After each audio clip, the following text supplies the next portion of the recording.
Hello दोस्तों, स्वागत है आपके अपने YouTube channel Bihar board study with VK में। और आज की वीडियो में हम लोग रसायन विज्ञान जो क्लास 10th का चैप्टर 1 है उसमें जो महत्वपूर्ण बातें दी गई हैं उसमें हम लोग पढ़ेंगे दहन और ज्वाला, और साथ ही साथ जो है हम लोग पेट्रोलियम जो गैस है उसके बारे में भी हम लोग पढ़ेंगे। तो आइए हम लोग हेडिंग बना लेते हैं। सबसे पहले कि दहन और ज्वाला, हेडिंग ऊपर बना लेते हैं हम लोग, दहन और ज्वाला। दहन और ज्वाला, दहन और ज्वाला। ज्वाला तो समझते हैं कि आखिर दहन और ज्वाला क्या है। इसको हम लोग लिखने का प्रयास करते हैं कि क्या है दहन और ज्वाला। तो लिखेंगे किसी पदार्थ, दहन हेडिंग बना लेते हैं, दहन या फिर ज्वाला किसी लेते हैं हम लोग किसी पदार्थ के ऑक्सीजन में जलने पर, किसी पदार्थ के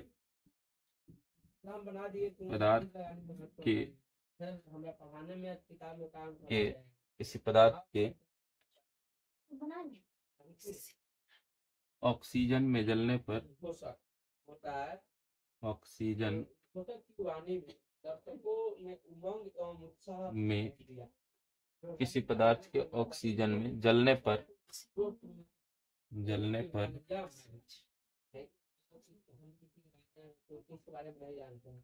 जलने पर उसके बारे में हमको रोचक बातें बता रहा था। किसी पदार्थ के ऑक्सीजन में जलने पर, जलने पर ऊष्मा और प्रकाश उत्पन्न होते हैं। ऊष्मा और ऊष्मा और प्रकाश उत्पन्न होते हैं, उत्पन्न होते हैं, उत्पन्न होते हैं। जलने की इस क्रिया को दहन कहते हैं। जलने की इस क्रिया को, जलने की इस क्रिया को वो दहन कहते हैं,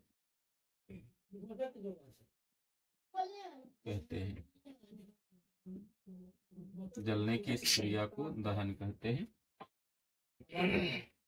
सबसे पहले 7वीं कक्षा की छात्रा, इसी में एक लाइन और हम लोग लिखते हैं, दहन में जो पदार्थ जलता है, दहन में जो पदार्थ जलता है,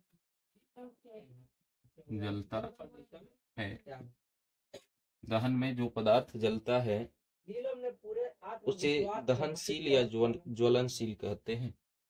उसे दहनशील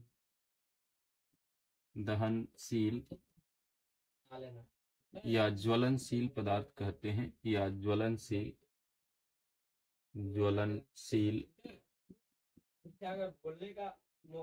पदार्थ, ज्वलनशील पदार्थ कहते हैं, उसे दहनशील या ज्वलनशील पदार्थ कहते हैं। कुछ ऐसे भी पदार्थ हैं जो जलते नहीं हैं, इसी में लिखते हैं हम लोग, कुछ ऐसे भी पदार्थ हैं, ऐसे भी पदार्थ हैं जो जलते नहीं हैं, जलते नहीं है, जो जलते नहीं है, जो जलते नहीं है, जैसे ईंट, पत्थर, बालू इत्यादि। जैसे ईंट, पत्थर, बालू इत्यादि इत्यादि। ये पदार्थ अदहनशील या अज्वलनशील पदार्थ कहलाते हैं। ये पदार्थ अदहनशील, दहनशील या अज्वलनशील, ज्वलनशील पदार्थ कहलाता है।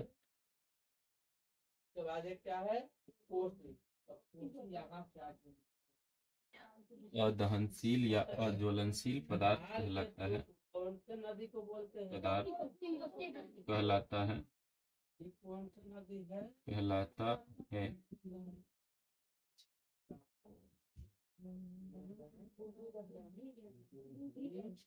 आगे हम लोग हेडिंग बनाते हैं दहन के लिए आवश्यक शर्तें। कोई पदार्थ अगर जल रहा है, ज्वलनशील है, दहनशील है, तो उसकी क्या शर्तें हैं, इसे हम लोग लिखते हैं। दहन के लिए आवश्यक शर्तें, आवश्यक शर्तें यानी वे कौन कौन सी शर्तें हैं जिसके परिणाम स्वरूप जो है दहन की क्रिया होती है। तो इसे हम लोग लिख लेते हैं, लिखेंगे हम लोग दहन की क्रिया के लिए निम्नलिखित 3 शर्तें हैं। दहन की क्रिया के लिए, दहन की क्रिया के लिए, क्रिया के लिए निम्नलिखित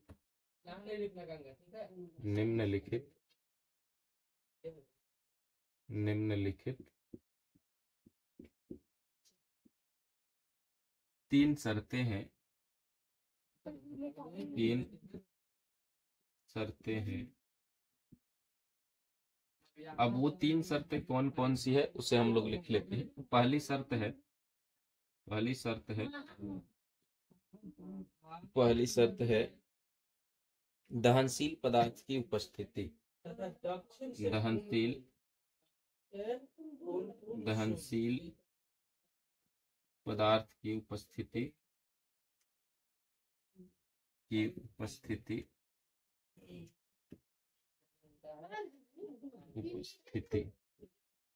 दूसरी शर्त है कि दहन के पोषक पदार्थ की उपस्थिति, दहन के पोषक पदार्थ की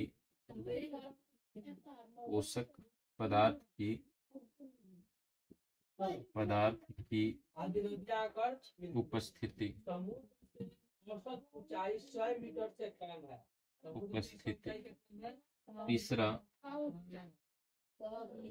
तीसरा जो शर्त है वो है ज्वलन ताप की प्राप्ति। ज्वलन ताप की प्राप्ति, यानी ये तीनों जो कंडीशन है, ये तीनों कंडीशन अगर पर्याप्त रहता है तो दहन या फिर ज्वलन की क्रिया संपन्न होगी। तो आगे हम लोग अभी पढ़ेंगे इसमें कि मोमबत्ती की जो ज्वाला है उसके जो अलग अलग भाग हैं उनके बारे में अभी हम लोग समझेंगे। तो आप लोग अगर नोट्स बना रहे होंगे तो स्क्रीनशॉट लेके या फिर वीडियो को रोक करके नोट्स बना लीजिए। फिर आगे हम लोग इसको मिटा के जो है मोमबत्ती के ज्वाला के जो विभिन्न भाग हैं उनको हम लोग समझेंगे। तो अब हम लोग हेडिंग बना लेते हैं मोमबत्ती की ज्वाला की बनावट। हेडिंग हम लोग बना लेते हैं मोमबत्ती की ज्वाला की बनावट।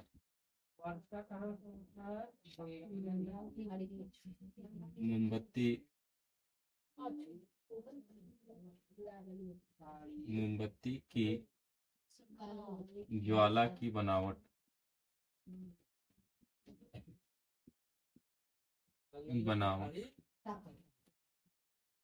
तो इसको हम लोग लिखते हैं और समझने के प्रयास करते हैं कि आखिर जो बनावट है वो कैसे कैसे है। तो लिखेंगे मोमबत्ती की ज्वाला की बनावट की ज्वाला में, लिखेंगे मोमबत्ती की ज्वाला में,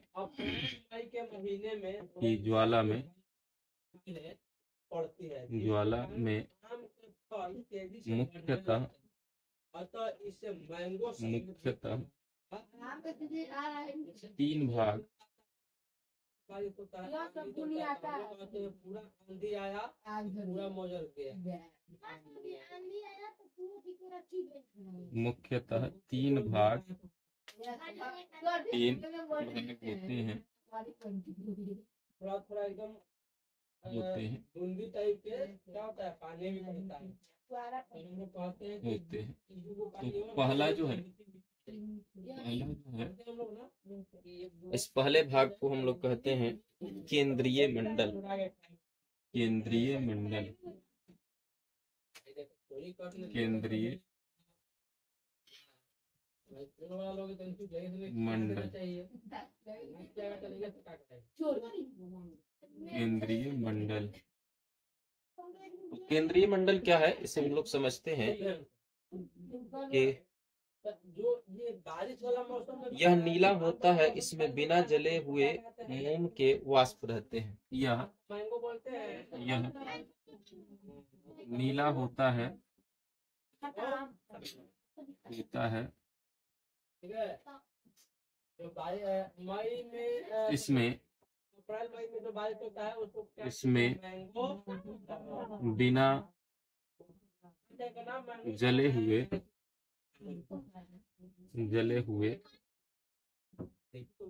मोम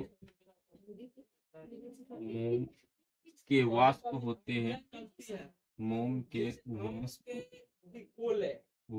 होते हैं, फसल प्रभावित होती है। मोम के वाष्प होते हैं। तराइयों से हुई वर्षा का जल यह बत्ती को घेरे रहता है। यह बत्ती को घेरे रहता है।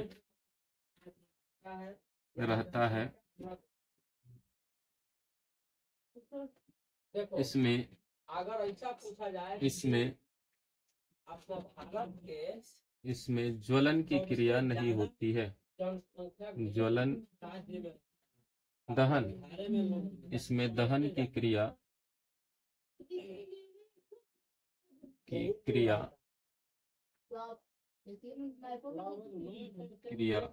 होती है। नहीं होती है, इसमें दहन की क्रिया नहीं होती है। इसलिए इसे समझ में आया।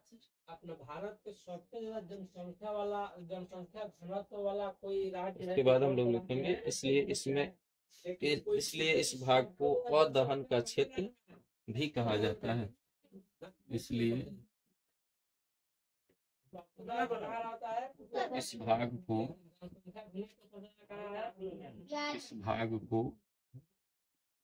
अदहन का क्षेत्र भी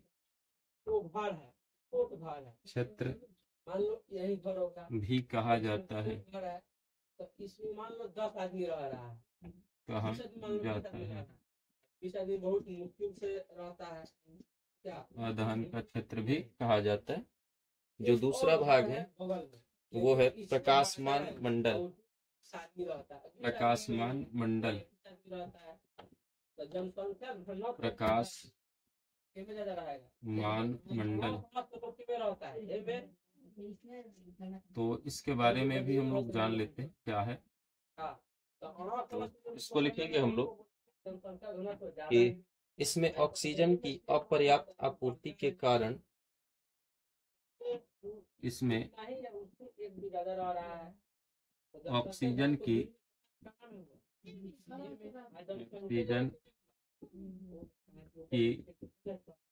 अपर्याप्त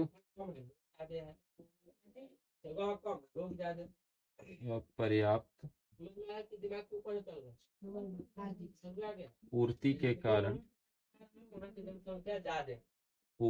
के कारण इसमें ऑक्सीजन के अपर्याप्त पूर्ति के कारण मोम के वाष्प का अपूर्ण दहन होता है। मोम के वाष्प का बड़ी ध्यान से सुन रहे थे। मोम के जोरदार तालियों से नीलम वाष्प का पोषक में बड़ी का अपूर्ण दहन होता है, नाम अपूर्ण दहन होता है, चेहरे पर तेज और दहन होता है, मुझ पर चढ़ा। होता है, श्रोता मतलब सुनने वाला होता है, होता होता है। हम बोल रहे हैं, तुम लोग सुन रहा है, तुम लोग को अतः इसमें कार्बन के सूक्ष्म कण उपस्थित रहते हैं। बोलने वाला अतः इसमें पोषक नहीं, इसमें जो बोलता है उसको वक्ता बोलते हैं, कार्बन के वक्ता बोलते के हैं। सूक्ष्म कण, इसमें कार्बन के सूक्ष्म कण उपस्थित रहते हैं, उपस्थित अब आ गए हैं हमारे सामने मनीष। रहते हैं। अब मनीष बिहार के तथा इसमें कार्बन के सूक्ष्म कण उपस्थित रहते हैं, यह ज्वाला का सबसे बड़ा भाग होता है। यह ज्वाला का सबसे बड़ा भाग होता है, सबसे बड़ा भाग होता है, लगभग 1100 व्यक्ति होता है। यह ज्वाला का सबसे बड़ा भाग होता है। इसमें से पीला प्रकाश निकलता है। इसमें से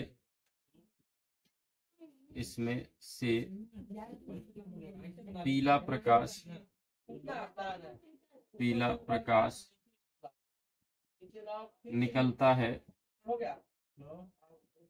निकलता है, इसमें से पीला प्रकाश निकलता है। इसमें ज्वाला का ताप मृदुल रहता है। इसमें ज्वाला का ताप मृदुल रहता है,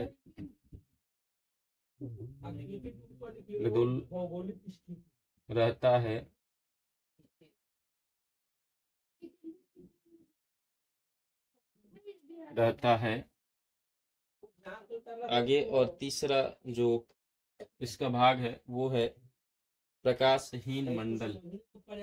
तीसरा भाग है प्रकाशहीन मंडल। प्रकाशहीन मंडल, ये जो हम नदी निकाले हैं सबका नाम प्रकाशहीन मंडल, प्रकाशहीन मंडल, तापमान कितना, न्यूनतम तापमान कितना, ठीक है। मंडल। तो प्रकाशहीन मंडल क्या है, इसको हम लोग समझते हैं। जो मोमबत्ती की ज्वाला है, इसमें प्रकाशहीन मंडल क्या है लिखेंगे। इस भाग में मोम के वाष्प का पूर्ण दहन होता है। इस भाग में मोम के वाष्प का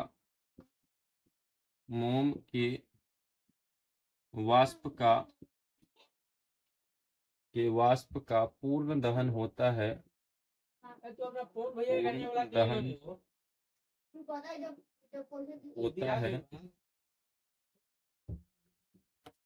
पूर्ण दहन होता है। मोम के वाष्प का पूर्ण दहन होता है क्योंकि इसमें ऑक्सीजन की आपूर्ति पर्याप्त होती है। क्योंकि इसमें ऑक्सीजन की आपूर्ति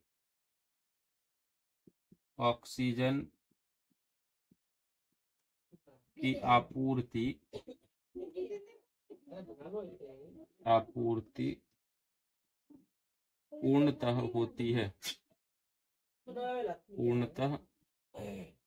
होती है।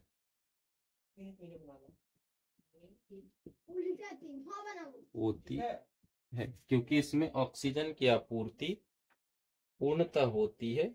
यह ज्वाला का सबसे गर्म भाग होता है। यह ज्वाला का सबसे गर्म भाग होता है, होता है। यह ज्वाला का जो है सबसे गर्म भाग होता है। तो इस तरह से हम लोगों ने जो मोमबत्ती की ज्वाला है उस ज्वाला के विभिन्न भागों को हम लोगों ने समझा। और अब हम लोग समझेंगे जो पेट्रोलियम गैस है उसमें कौन कौन से जो है अलग अलग अवयव जो है मिले हुए रहते हैं, उनके बारे में अभी हम लोग समझेंगे। तो इसको हम मिटा के आगे जो है पेट्रोलियम गैस के बारे में लिखते हैं। तो अब आगे हम जो है द्रवीभूत पेट्रोलियम गैस के बारे में पढ़ते हैं। तो आइए अब हेडिंग हम लोग बना लेते हैं, द्रवीभूत पेट्रोलियम गैस। द्रवीभूत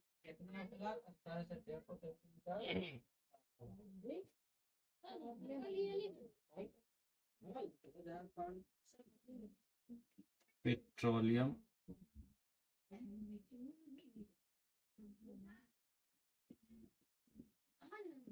गैस, द्रवीभूत पेट्रोलियम गैस। तो लिखेंगे पेट्रोलियम गैस, ब्यूटेन, प्रोपेन और ethane. Petroleum gas,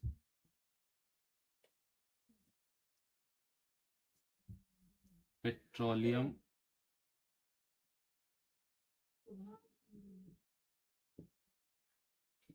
gas, butane,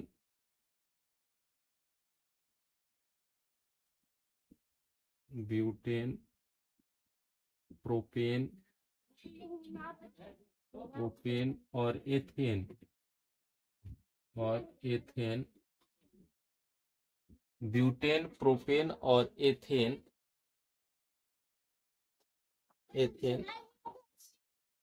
का मिश्रण है,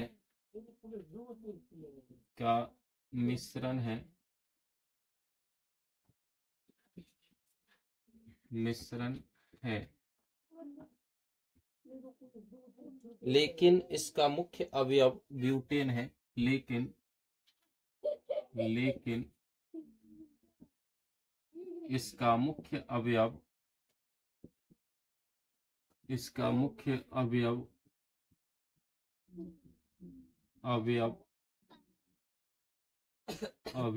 ब्यूटेन है,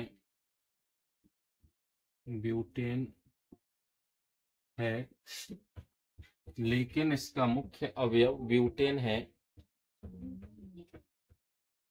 ब्यूटेन, प्रोपेन और एथेन तीव्रता से जलकर ब्यूटेन,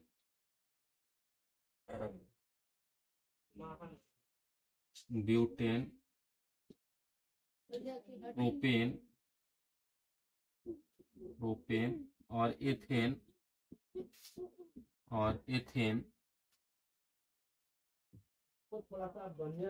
तीव्रता से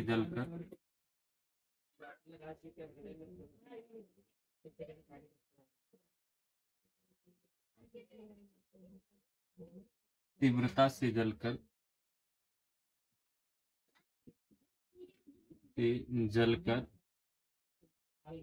तीव्रता से जलकर पर्याप्त ऊष्मा प्रदान करते हैं। पर्याप्त ऊष्मा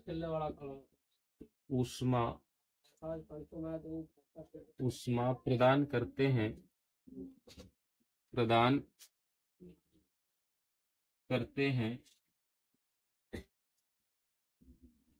पर्याप्त ऊष्मा प्रदान करते हैं।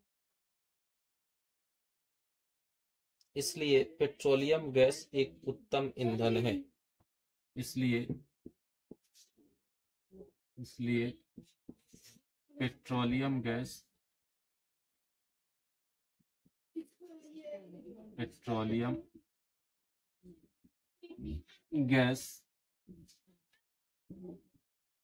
एक उत्तम ईंधन है।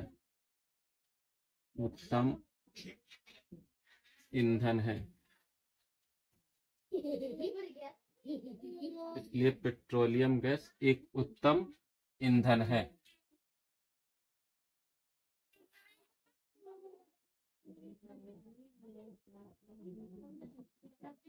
इस तरह से हम लोगों ने जो है पेट्रोलियम गैस को भी समझा। तो अब इसके आगे वाली वीडियो में हम लोग जो इससे ऑब्जेक्टिव प्रश्न बन सकते हैं उसको समझेंगे, फिर उसके बाद से जो है सब्जेक्टिव प्रश्न होंगे उनको हम लोग लिखेंगे। तो मिलते हैं अगले वीडियो में, तब तक के लिए धन्यवाद।